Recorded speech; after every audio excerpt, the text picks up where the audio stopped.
hey, congratulations for All the World is Sleeping. Thank you. Thank you. It's exciting. March 17th, the movie is coming out. It is always very exciting to get a project completed like something like this. And this is such a touching drama that you actually came up with. So we have to ask everybody, is it where the original idea came from for All the World is Sleeping? Yeah, this film definitely came about in a very unique way. Myself, like I'm an indie film director, and before this, I'd done one other film called The Dust Storm, and we were touring like film festivals nationwide, with that. And this nonprofit in New Mexico called Bold Futures saw it, and with them and producer Ian Simon, who's this really wonderful, sweet producer, they contacted me to see like, hey, would you be interested in coming to New Mexico to talk with seven women who have and continue to battle addiction and hear their stories and see if maybe we could turn this into some type of like film project. And it's definitely not the typical call that you get, as a director. But I didn't know if it was going to be, did they want me to do like a documentary? Was this like a short film idea? But I went there, and for like over the course of like 4 to 5 months, I was able to sit there and listen and just be trusted with these women's stories as they were able to convey everything about their life. And I learned, and I was able to take from that and go back and create a script. And I created a script which eventually became All the World Sleeping, and I brought that back to Bold Futures and to the women who inspired it, and was like, this is, my idea to kind of take all your stories and composite it into one, and this is what the film would be. They read it, gave me a bunch of like notes and feedback, to make it as authentic as possible. And once everybody was happy, we had a script, and we're like, great, let's turn this into a movie. So in my notes here, I have it down as seven women that you actually listened to. So in reality, Chama's story is actually the story of these seven women. Yeah. So Chama, the main character, is a composite of all seven women's stories. So I was able to kind of take all their experiences and combine it into what became the main story of All the World is Sleeping. Wow, that's quite a feat. So how did you want to develop Chama herself? I mean, we can't do it as a split personality, but just through the experiences. But how did you want to get the main character, consistent through the film? I think what was good was being able to sit in those rooms with the women for those, 4 months. I was able to kind of just hear all their lives and how they kind of intersected a lot of times, and be able to take that and kind of create one voice off of it. So therefore, when they all watch the movie, they can see it and feel heard and seen, even though at times like Chama's experiences might be different to, each specific person. As a whole, they can see like the linear line that kind of connects through all their lives and experiences. So I'm going to try to get this straight. So basically, like for example, the pregnancy is one woman's experience, the addiction was another woman's experience, or the therapy was another woman's experience. Is that how it's go, or somehow they were all interlinked somehow? A lot of them honestly were interlinked. All seven of the women were all mothers, so all of them had the same type of experience, especially a lot of them with being pregnant while also having to fight the addiction aspect. And then most of them had the experience of like what it was like to try to be a mother, which is the hardest job in the world, battle addiction, and then what happens when your child is also taken away from you. How do you work towards getting your child back? So a lot of those themes were pretty, I guess, similar across everybody. But there's definitely different aspects about like, one person's experience going into, say, the recovery center was different than somebody else's. So I was able to kind of like pick and choose which one that best served the story of Chama, which is kind of an interesting way to go about creating a film, because it became this kind of like interactive screenplay or interactive scrapbook that kind of came to life in this film. So you have all these different like kind of memories that became this flip book that popped to life in the movie. And that's also too why when I decided to like go into like the actual like filmmaking aspect of it, I wanted to be able to tell the story in a very non-linear way that was able to kind of put the audience in my position of sitting in that room and hearing all their stories. So the audience is able to kind of hear Chama's thoughts. They're able to kind of see her memories come, from the past into the present, and to hopefully feel what it's like to kind of be in a situation like that the women have spent, their entire life in. Which is, I think your approach was actually very interesting because I mean, there was one scene where she talked about that she doesn't really dream, but in fact, it almost seems like these are memories or dream sequences or nightmare sequences per se for an addicted person. Yeah, and also too the whole idea of like dream, and I think a lot of times too we put a lot of like emphasis on the word dream it being something that's not real or attainable, or at least like out of like our reach. But for like Chama's character too, like a lot of her thoughts or dreams or nightmares for her just feel like, I guess, connections to like herself, her past, her trauma, her regrets, her pain. So everything is kind of like linked to her at all times. So she doesn't feel like she's able to like dream about like a different life, a future, or like have these goals because she can't get out of like her current situation that she's in. So to achieve these type of scenes, could you talk about your cinematography and colorization to distinguish everything? Yeah, so in regards to cinematography, we had an amazing cinematographer named Michael Garcia, who's actually from New Mexico. And before we even jumped into the first day of shooting, him and I sat down and we discussed like how do we want every scene to kind of look?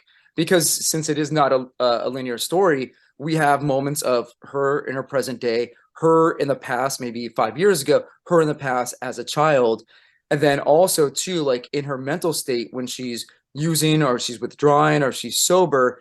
It's every single one of those moments we want to reflect on screen in a different way.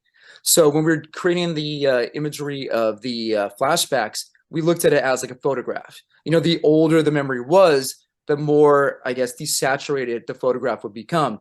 So her memories, like as a child, feels like a little bit more monochromatic as opposed to like the more vibrant, lushness of the present day. And then when she's using camera wise, it's a little bit more stable because she feels, a little bit more stable. But the moments where she's withdrawing and fighting herself internally, the camera work becomes a little bit like shakier, a little bit more handheld to kind of put us in that seat with Chama. So therefore she feels, and we as an audience feel like, just not stable. Mm-hmm. Now you kept the setting of New Mexico. Is that because this could have been set anywhere? You just want to basically keep it into the theme of where you spoke with the seven women? Yeah, I kind of want to do two different things with that. One, to present New Mexico as it is the state of all seven women where they lived, right, where I went and met with them, where I heard their stories. So it is the setting where their experiences took place. So we want to keep that as the authentic setting for them. And also to be able to show New Mexico in, all of its different ways. It does obviously, like most cities in America, has a drug problem, but it is also a very beautiful state full of incredible landscapes, beautiful sunsets. So we want to contrast those in the story, and also wanted to kind of make it feel too like, yes, this takes place in New Mexico, but this story could almost be anywhere in the United States. It's a story of this woman, this mother who's fighting against addiction, and it takes place in Albuquerque, but this could also take place anywhere. Wow, great.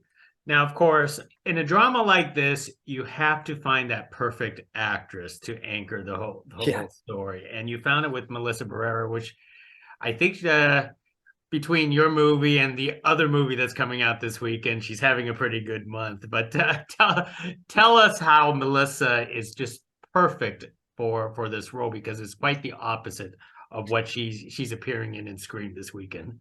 Yeah, and the character of Chama, to cast that was definitely a challenge because it's not only you're trying to find an actor that could bring that weight and humanity to the role, but also a person that feels like they can also reflect all seven of the women who inspired it into this one, character.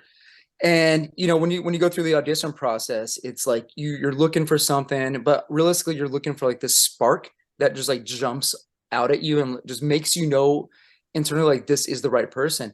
And the second I met Melissa, it was completely game over. That was it. She was perfect to play this character. But the more I got to like, actually talk with her and meet with her, I just realized that Melissa is so genuine, so warm. She is like as as much humanity and warmth that she brings to the character Chama, that's her in real life. She's just the most collaborative and the best partner that you could have going into like an indie film. Because this isn't a studio movie. You know, if this was a studio film, we'd have 10 extra days to shoot. We might be doing, 3 pages a day instead of like 5 or 6 pages. So I needed like a partner that would go in with me and be willing to be, like, hey, we have to do this very heavy emotional scene in the morning. And then once you're done with that, you're completely mentally and physically drained. You still have 4 or 5 more scenes to go after that. And, a lot of people, actors or whoever, could shut down or not be able to, maintain that. And she was 100% committed and down to do what was best for the character and what was right for the film. And even after, we completed production, Melissa's been there through the entire journey to make sure we got this film, into theaters, be able to be seen, nationwide. And she's been such like a wonderful like supporter of the film too. And like you mentioned, she's having the busiest time of her career right now with Scream, with Carmen, and she's still out there, being like, hey, everybody go watch All the World is Sleeping. Oh, that's right. Carmen is coming out. I forgot I got invited to watch that too. But Yeah, talk about one of the hardest working actresses ever. I know, right? But I also want to point out that Melissa wasn't the only big name in this film. You also brought in Jackie Cruz, who plays an important part. Could you talk about the character and the important role that she comes in? Yeah, and so Jackie Cruz plays the character Toaster, and Toaster is like to Chama, Melissa's character in the film. She's kind of like the good angel, bad angel, where she is her closest friend, but she's also her antagonist at times. So we definitely needed an actress that could bring a sense of not only levity, but also kind of like danger to the role. And Jackie came in and she's so unpredictable. The second you put her in front of like the camera, she's so unpredictable at what she's gonna bring to it. So that it's such a delight to watch to see where she's gonna take it. And yeah, she just kind of brought such an interesting dynamic to the role of Toaster. It is always interesting when Jackie plays a character like that. It almost feels like we all have that one friend who plays both roles in our lives. Yeah. And you still want to like once Jackie's character Toaster's introduced, you're still kind of like you're rooting for her, but then at certain times you're like, wait, I don't know if your decisions right here are the right thing for Chama. That is true. That is true. Well, let me start to end the conversation. One of the things that I actually found fascinating is the symbolism of the black feather and how you actually ended it with the black feather. Could you talk about the black feather, and was that something you made up? Yeah, so we talked a lot, especially in when I was in the room with the women about like symbols and warning signs and like moments throughout life that you're going into maybe a bad situation. So creating this idea of this black feather was this like symbolism throughout the story for Chama to know like, hey, something bad is about to happen. You now have a choice to either go forward or to turn back.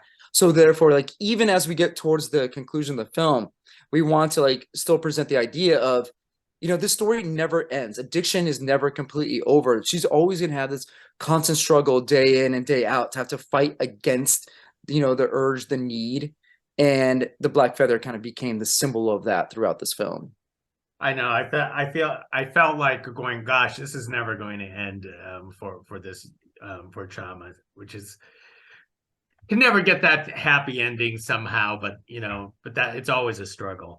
But before I leave you, Ryan, this being what your second film, what's up Yeah. next now?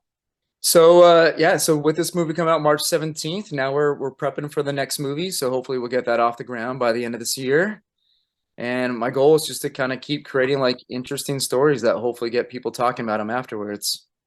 Well said. Well said. Well, thank you, Ryan, for carrying this conversation with us. All the World is Sleeping is a wonderful drama that people need to watch. Maybe a little bit of tissues.